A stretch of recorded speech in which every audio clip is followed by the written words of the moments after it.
Father, thank you for that we could worship you now, Father, and we trust in you. We trust in you that, and you never fail. Father, you say in your word that you will never leave us and you will never forsake us. Father, may we call upon your name now. May you speak to us like Samuel. When you spoke to Samuel, he said, Samuel, Samuel. And here he said, the high priest said, just answer, here I am, Lord. Speak, your servant is listening. Father, now we want to answer like Samuel answered and say, speak, Father Yahweh. Your servants, your children is listening. Thank you. Amen. All right, so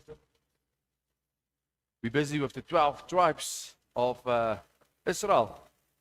So Israel's name, you remember, Jacob. Jacob had 12 sons and one daughter, Dinah. And Jacob's name was changed to Israel. And Israel means to struggle. To struggle. We were going to see the same now, what happened with Naphtali. We're going to speak today about Naphtali. And it's a struggle. All the 12 sons you will see there, they have this promise, the promise that Yahweh gives to them, speaking through their father, Jacob. Now, Jacob is about to die. He's in his room before he dies, and he says, come, sons, I want to bless you. I want to bless you. I want to speak to you my last breath over you. And for some children it was good. Some other children were cursed. They didn't receive good words from their father. And also later on, after that, they went into Egypt, out of Egypt, through the desert, 40 years in the desert, and there at Mount Nebo, before Moses died, he also speak a blessing over each son. And it's amazing how the prophecies that they spoke to each son, they became. And that's why I've said a few weeks ago, it's important the name that you give your son and your daughter. And what you speak over them is important. Because there's power in the tongue. The power of life and death is in the tongue. You can speak death over somebody. If you keep on saying, you will be a Tsotsi, you will be a Tsotsi, you will be a Tsotsi, your son is going to become a Tsotsi. But if you're going to say, you are blessed, you pray for me all the time. You speak the blessing over him. You bless him, for instance, with Jeremiah 29 that says, you will have a future in Yahweh. Then it changes everything, because it's what the father or the mother speaks it is important. And these days, we like just to curse our children and say, no, you're not good, you're lazy, you're going to be nothing. That's important to speak good words. All right, so let's go a little bit back to each son, because I just want to, quickly for those who weren't here, just to explain the sons, because we can learn something out of them. And you remember, Israel, it's the picture of the bride. Isaiah 54, it speaks about that. This is the bride. And the thing is Ezekiel 37 also speaks about the two houses that will come together, that will be the bride of Yahweh. All right? So there's a lot of verses. I'll give you the verses, because that's saying that it is the bride. And because Isaiah 54 says, Father Yahweh says, I am your maker. I am your husband. All right? So he's the husband. We are the bride. We are his bride. And he chose, he says in Deuteronomy 10, he says, I've chose you, Israel. I've chose you to be the set-apart nation for me. You and also the strangers that came out of Egypt, I chose you. Yes, my commandments, my law, these instructions I give to you to be this perfect bride for me, and one day I will come and get you back again. That's what Father Yahweh says to them.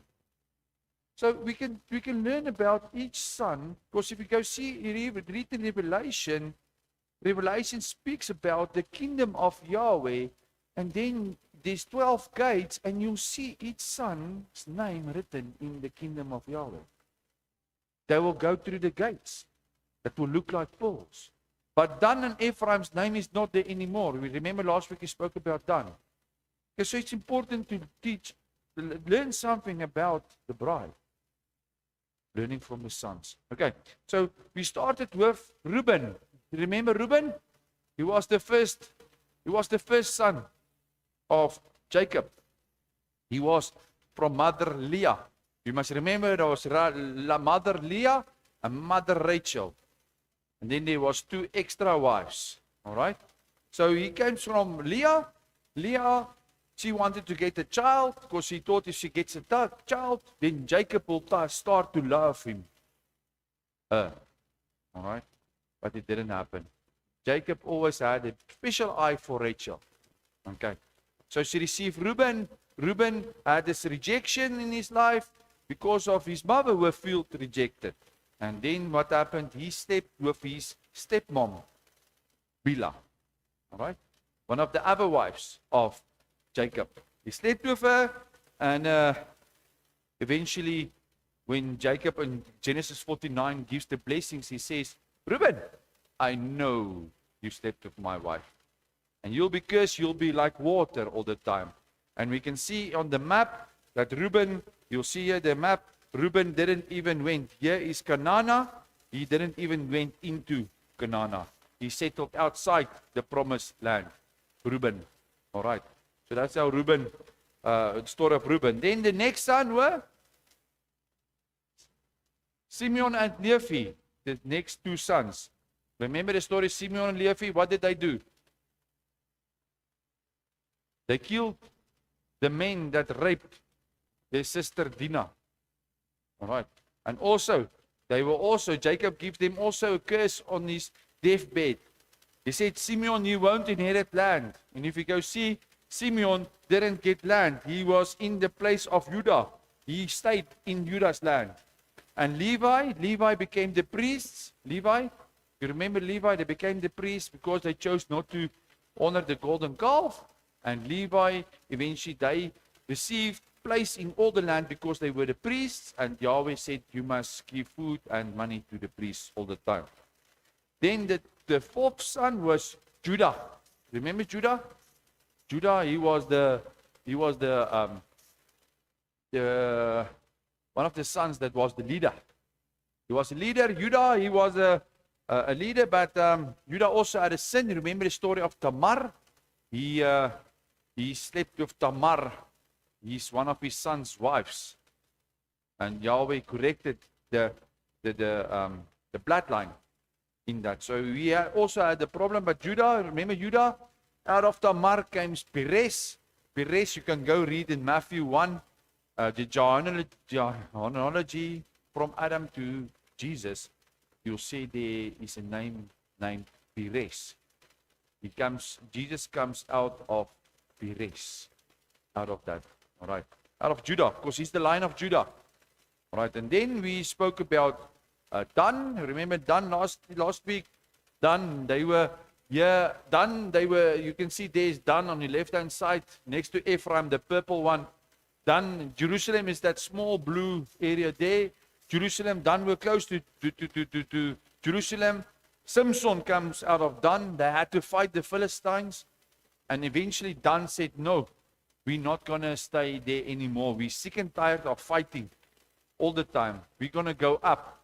So what Dan did, they stopped at Prophet Micah's house. They took the idols. All right? They took idols from Prophet Micah. They took their priests. We spoke about that last week. And then they went up. You can see on this one, there on the top, Naphtali. You see there on the top. On the top, there's Naphtali. All right?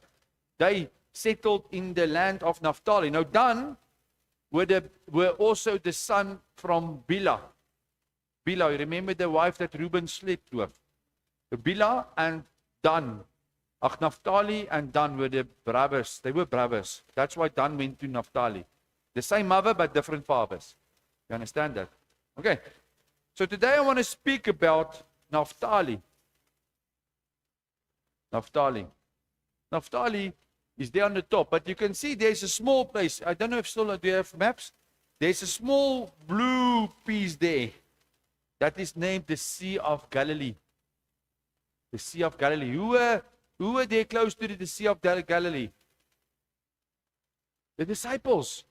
Jesus. He walked on the water on the Sea of Galilee. You remember that story? Yeah, Peter when he sank, it was there. The disciples, Jesus was there on the top.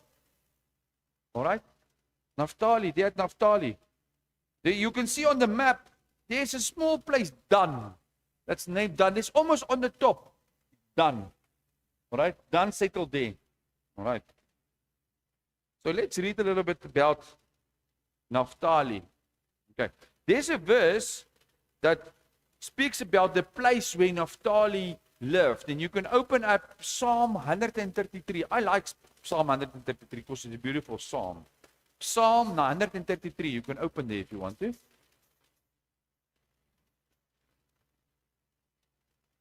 The psalm is what David wrote. Okay. He says there, behold, how good and pleasant it is when brothers dwell in unity. So David speaks here where it's beautiful when we have unity. All right? When we have unity in this church, it's beautiful, no? When we have unity in our homes, when we have unity in our families. Do we still have unity in our families these days? In our homes? Sometimes, but the devil, he breaks up unity. Ain't that true, Morgan? The devil doesn't like unity. He doesn't like there must be love between families and marriages and between children and parents and family. Hey, he breaks up. In churches also, he breaks up unity. So he's against unity. But David comes and says, how beautiful it is when there is unity. All right? He says, it's like the precious oil on the head running down of the beard. On the beard of Aaron running down on the collar of his robes. What does it mean? You know, Aaron, he was the high priest. And he had a breastplate. You remember the breastplate? With the 12 stones on the breastplate that represents Israel, that represents the bride. So it's so beautiful when this unity is like oil from the high priest on the breastplate. It's so beautiful. Who's our high priest? Yeshua. He's our high priest today. So if you have unity, there is anointing on the bride. The oil on the bride. That's so beautiful. David explains this Psalm 133. But let's carry on. Then he says also, it's like the dew of Hermon. Like the dew of Hermon, which falls on the mountains of Zion. For there the Lord has commanded a blessing. So David says here, when there's unity, Yahweh commands his blessing. If there's unity in your house and your family, Yahweh blesses your family.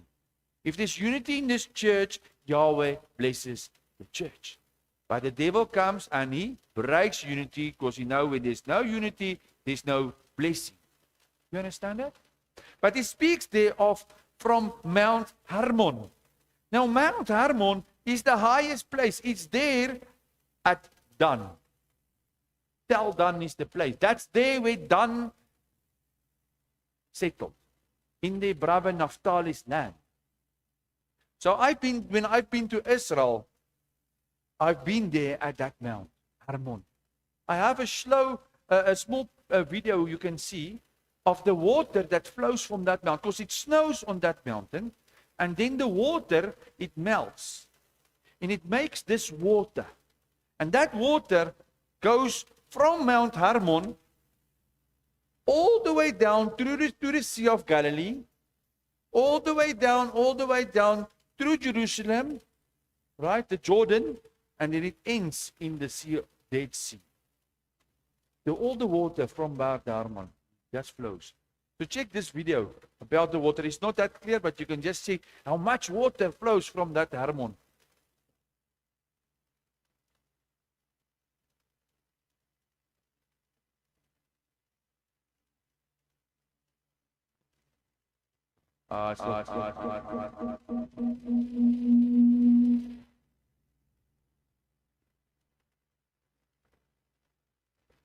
You can see that water.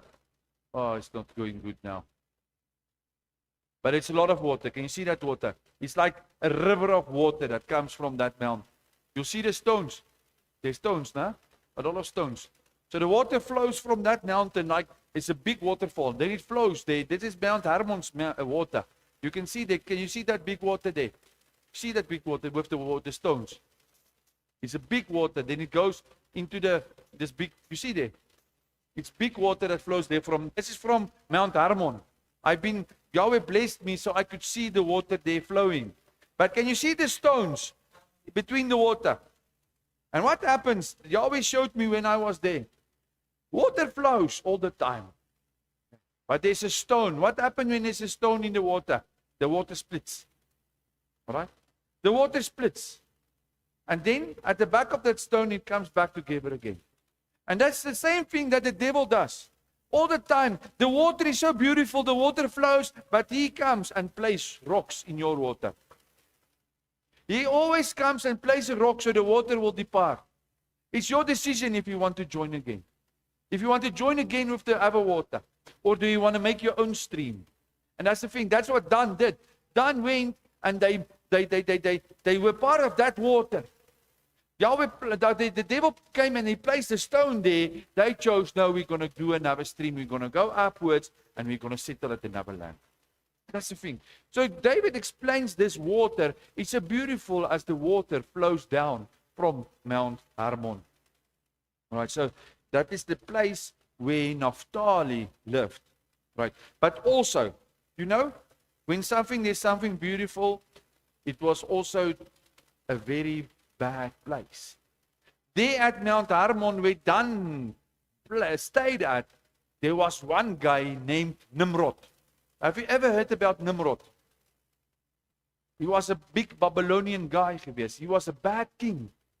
He was the biggest pagan guy of all the pagan people.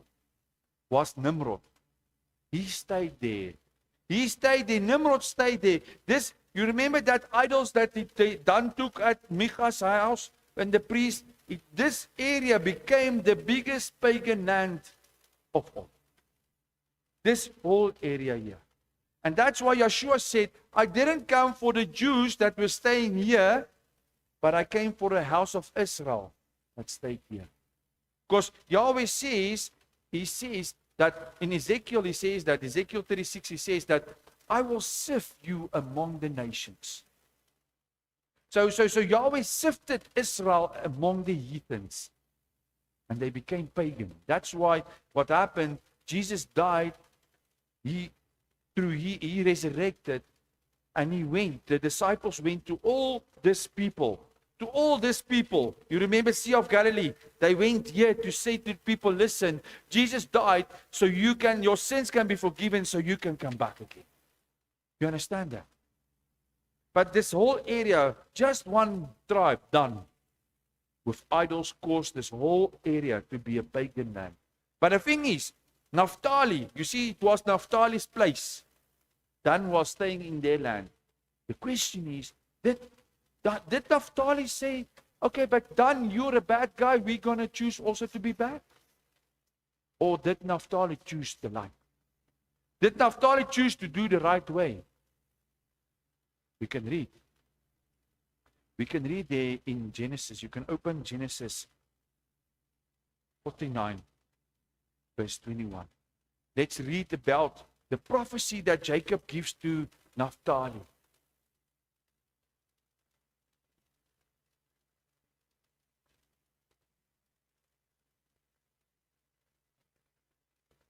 And it's a very small prophecy that Jacob gives to him. It is one of the sons that Jacob says, actually it's good. He says something good about him. He says there, Naphtali is a doe let loose that bears beautiful fawns. Yo, this is a very, very big English verse. Let me just open mine also.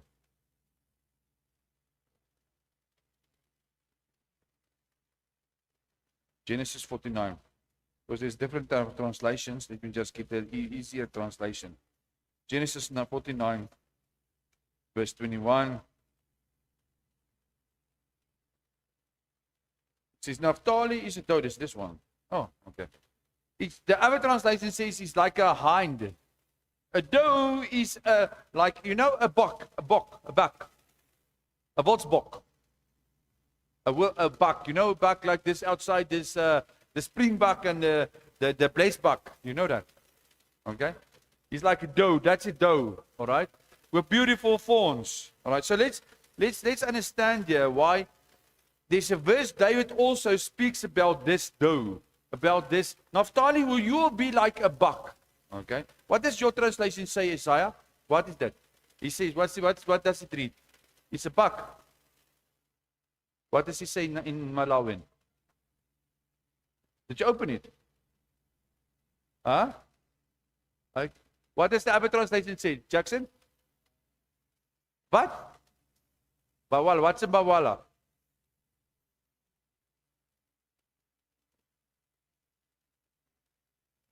It's a buck. All right. So it's like a buck. You know, a buck is a springbok or a kudu. You know that? The wild animals in the field. Right. So Jacob explains his son. His son is like that one. He's like the Afrikaans is it's a wildsbok. All right. You know a buck outside. You can't if you just see him he runs. All right. He's very quick. You see the springbok, he jumps, chum, chum, chum, chum. You must go slowly, and you must with that jockey, you must to get him. You must be slowly and quiet, and then you get him. Otherwise, gone. All right. So Jacob says, Naphtali, you like that buck. Why will he say his son is like that? Let's go read, because David also speaks about this wild buck. All right. In Psalm 42. And I'm going to read you Psalm 42 because this is what David explains Naphtali. David liked to explain a lot about Naphtali. Remember, Psalm 103 spoke about Hermon. That's also the place of Naphtali. He also spoke about in Psalm 42 about this buck, this wild buck, right? And this is a very there's songs about this in Afrikaans. There's songs about this Psalm 42. Listen how beautiful it is. As a deer is a buck, okay? As a deer pants for flowing streams, so pants my soul for you, O God. So as a deer goes, like that springbuck, let's say it's a springbuck, like that springbuck looking for water, so my soul looks for your water. That's what David says. He's seeking you, okay? My soul thirsts for God, for the living God. When shall I come and appear before God? My tears have been my food day and night. Well, they say to me all the day long, where is your God? So David is in a situation where the people, they are mocking him because Saul wanted to kill him. All right? He was in that bad stage in his life, and the people, David says, like this buck looking for water, I still look for you, Yahweh, my soul. But you, the other peoples, they are mocking me. Where is your God? And does it happen today also? When you have troubled times, when you as a Christian, you have a difficult time, doesn't it people say, but you believe, you go the straight and narrow way, where's your God now? Does it happen? Yeah. A lot of people mock you when you have bad times, and say, where's your God now? Right. These things I remember, this is that David says, as I pour out my soul, how I would go with the torong and lead them in procession of the house of God with glad shouts and songs of praise. That's what he did. He kept on praising. Why are you cast down, O my soul? And why are you in turmoil within me? Hope in God. For I shall again praise him, my salvation and my God. My soul is cast down within me, therefore I remember you from the land of Jordan and of Hermon. You see here, he speaks again about that beautiful waters at Hermon. He remembers the beautiful water at Hermon from Mount Mizar. Deep calls to deep at the roar of your waterfalls. You remember that waterfall? All your breakers and your waves have gone over me. By day the Lord commands his steadfast love, and at night his song is with me, a prayer to the God of my life.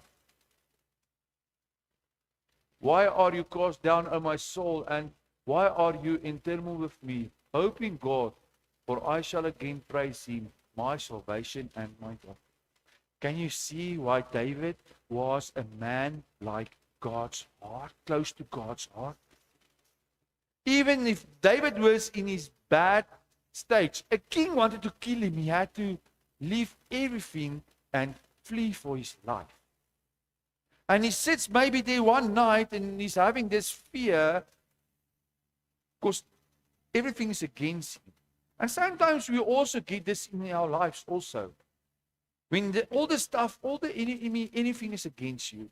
And what David says, soul, may you still thirst. Do not forget about God in your bad times. Ask for your soul. Ask for that living water. Ask for God. Can you see what David longed for that water, that thirst for that water. And Jesus, like he said, you remember that story of Jesus when he stand along the path of Shalom. He says, those who seek water, I am the living water. Your soul must thirst for the living water in your bad times. Okay. Even if it's so difficult. David, he and eventually he became king. He was in a bad stage, but he didn't leave God. All right. So Naphtali, they were like this buck. Now, have you ever seen this footsteps, right, of a buck? It's very quickly. A buck, it springs. I did tell a buck, it goes like this, it springs. Even a kudu, you know a kudu? It jumps over a fence. Okay? That big buck. He's having quick feet. Okay? So they eventually Naphtali became, because they chose not to follow the ways of the heathen of Dan. Because remember their brother Dan, he was very bad, he did idol stuff. Naphtali, he chose good. And if you go read about it, you can write it down. This Judges 4 and Judges 6 speaks about people that came out of the tribe of Naphtali. All right? It was the name Barak and Deborah. Have you ever heard about Deborah and Barak? Go write down Judges 4 and Judges 6. All right? About Barak and Deborah. They came out of the tribe Naphtali. So I'm just going to tell you the story because we can't read it now because it's too much. Okay? Just to explain. There were one day a fight against the Canaanites. All right? And they came with 900. You can go and read the story at your house. 900. The enemy came with 900 wagons, horses with wagons. Okay? Now, in that days when you had to fight, if you fight the war, okay, against your enemy, there weren't guns and that stuff. If your army had the horse and that wheels at the back, you know that car that goes at the back of the horse? You were strong. You were very strong. So Deborah and Barak fight against 900 of that wagons. It's almost like today, you know the cannon? That big cannons with the big things that shoot very far. All right? It's almost the same as today. You, with one knife, want to fight against 900 people with 900 cannons. You're not going to win that war. All right? And that was the same. The Barak and Deborah, they had this fight. Because they saw this 900 people with these horses. They were a big, strong army. But they believed in Yahweh. And if you go read the story, what Yahweh did, they started to fight, and he let it rain. And when it were raining, the cars were stuck in the mud.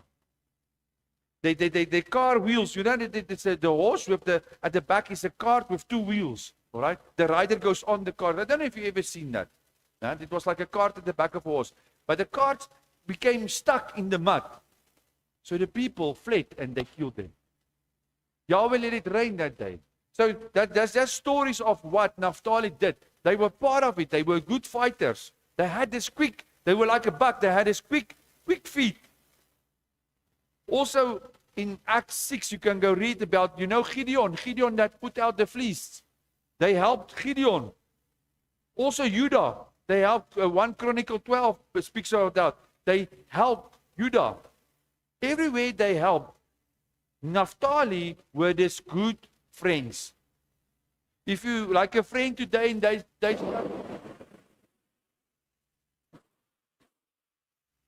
okay, now everybody's awake. That's good. Sorry about that. Okay, that's just the table. All right. So Naphtali, they were these good friends. If you have, like a friend whenever you have bad times, there was always a friend that will help you. Always there's somebody who just walk with you no matter what. Do you have that, friends? A friend that you can call 12 o'clock at night and say, I have a trouble, I have a problem, and he will help you. Naphtali, okay, that's few these days. But Naphtali were like that. They chose to be good. They didn't choose to be like Dan and their brother in the same district. Because they could choose. No, we're going to do pagan stuff and we're not going to worry anymore. But Naphtali chose the good one. And Jacob blessed them. He said, you are like this feet. You're like quick feet. You go in front of the people and you help people. And that was Naphtali. This whole time, you can see the life of Naphtali written in the Bible. They were good people.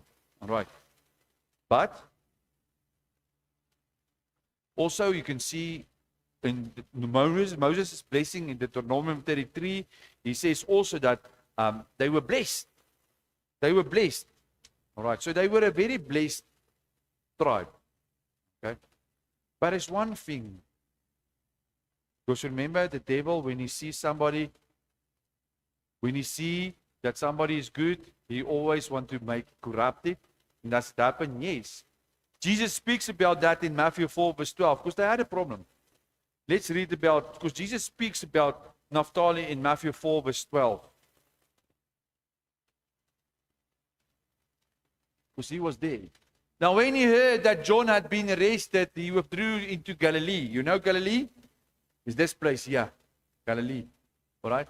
And leaving Nazareth, he went and lived in Capernaum by the sea in the territory of Zebulun and Naphtali. Jesus lived there at the area of Zebulun and Naphtali. You see, he lived there at the Sea of Galilee. All right? So that was spoken by the prophet Isaiah may be fulfilled. What Isaiah? Did he prophesy about Jesus that will be set by staying in Naphtali? Yes. You can read Isaiah 9 and it speaks about Jesus that will go there and be a savior. Isaiah 9. You can write down Isaiah 9 if you want to. All right? The people who walked in is it? Let's read.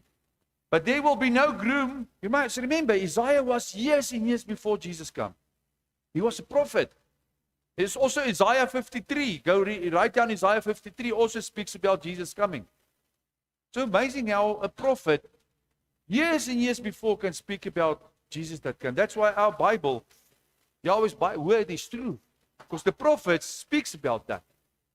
But there will be no groom for her who is in anguish. In the former time, he brought into concept the land of Zebulun and the land of Naphtali. Here, Isaiah says that there will come a savior to Naphtali. Okay? But in the later time, he has made glorious the way of the sea. Isaiah speaks about the Sea of Galilee.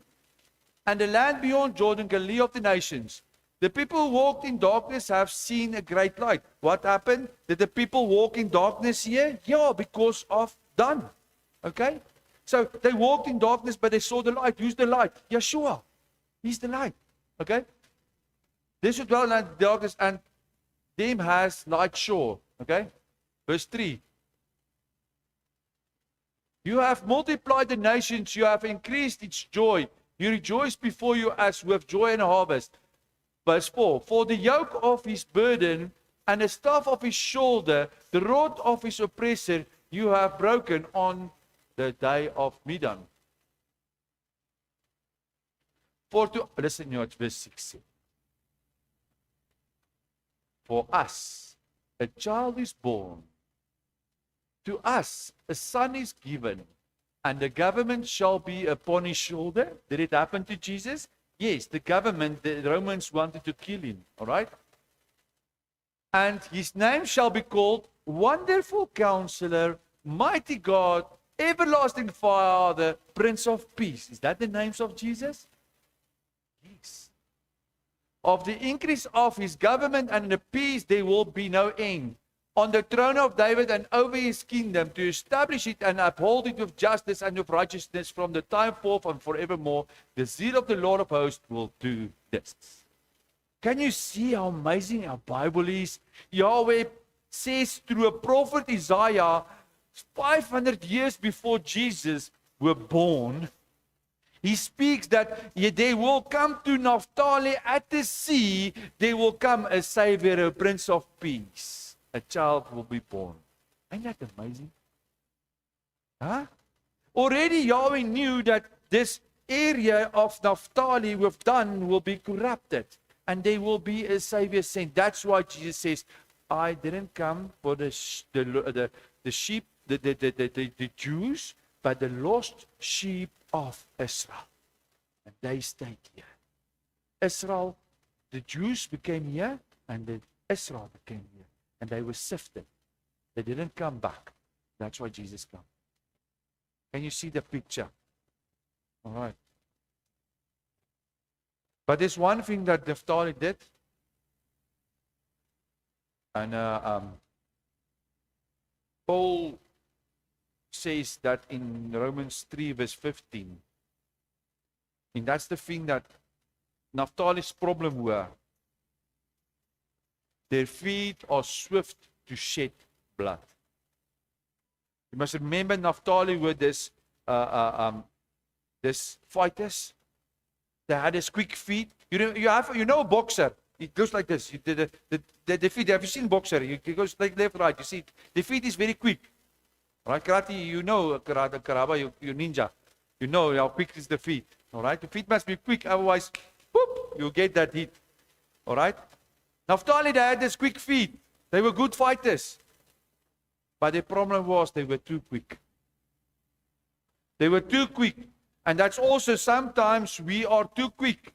We forget to be still and know that He is God.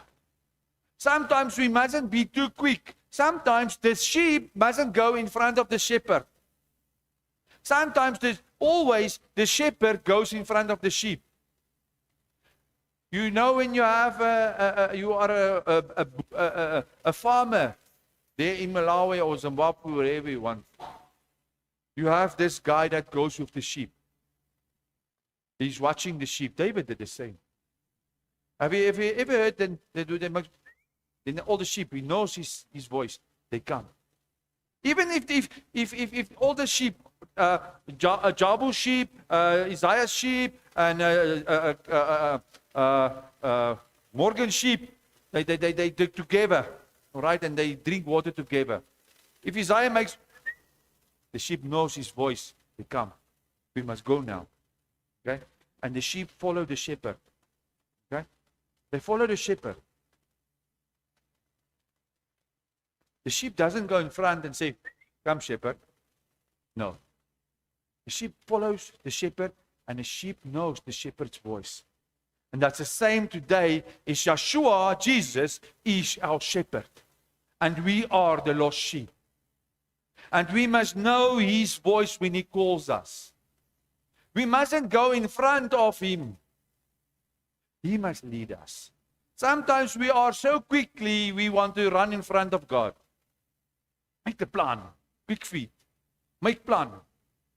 And then you end up burning your hands. Because you didn't wait on Him. You didn't call upon His name.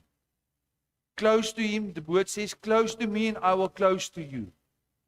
First, like Gideon. Gideon didn't say, listen guys, let's go. We fight. No. He placed out the fleece.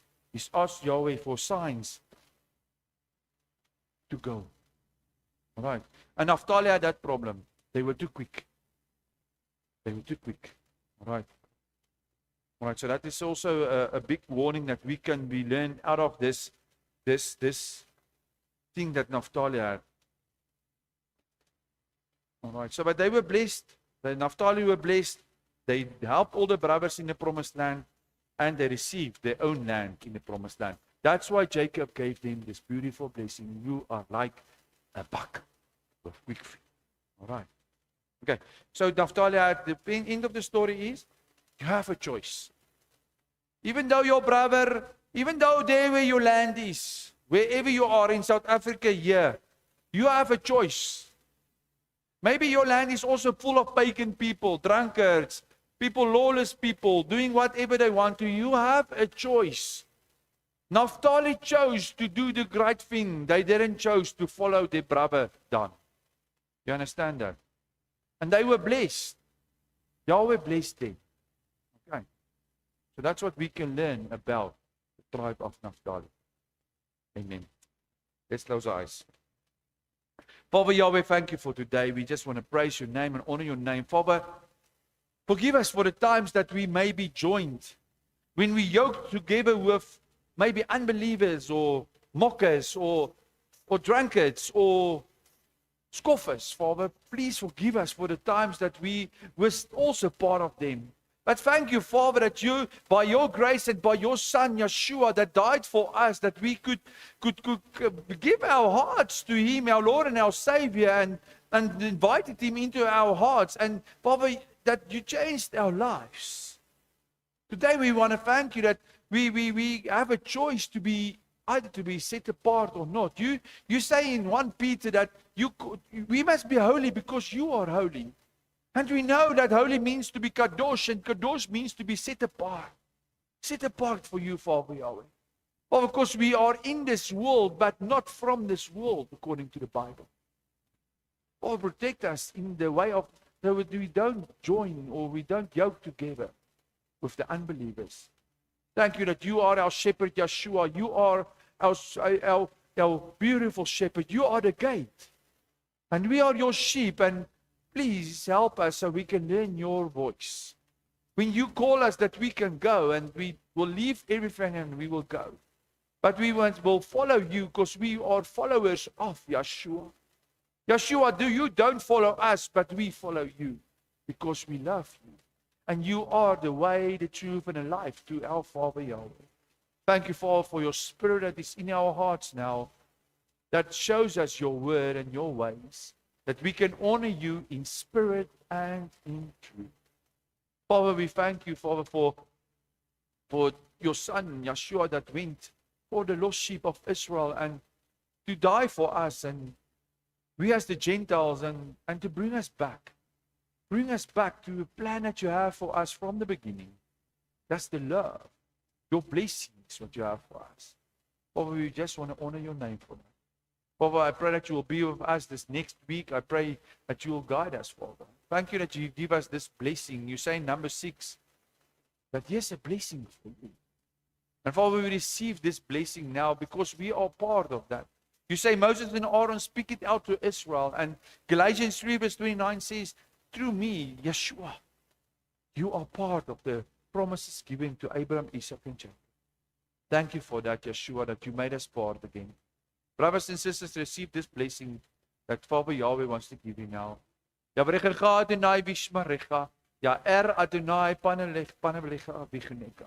Yesa Adonai panavlecha, Yasem lecha shalom. Father Yahweh says He will bless you. He says He will keep you safe. Just believe it. He says He will keep you safe. He says He will lift His face upon you. He will make it shine upon you. And He will give you peace. Receive this peace. Yahweh wants to bless you today. Wherever you go, between your family for this unity, between you and your wife for this unity, between you and your children for this unity. Because there where this unity, Yahweh blesses. Thank you for that, Father. We receive it now through the working of your Holy Spirit and by your Son, the Son of Yahweh, our King and our High Priest, Yeshua Mashiach's name. We receive it now. Thank you. Amen. Amen. Thank you. Please like our video, subscribe to our channel, and share it to your friends.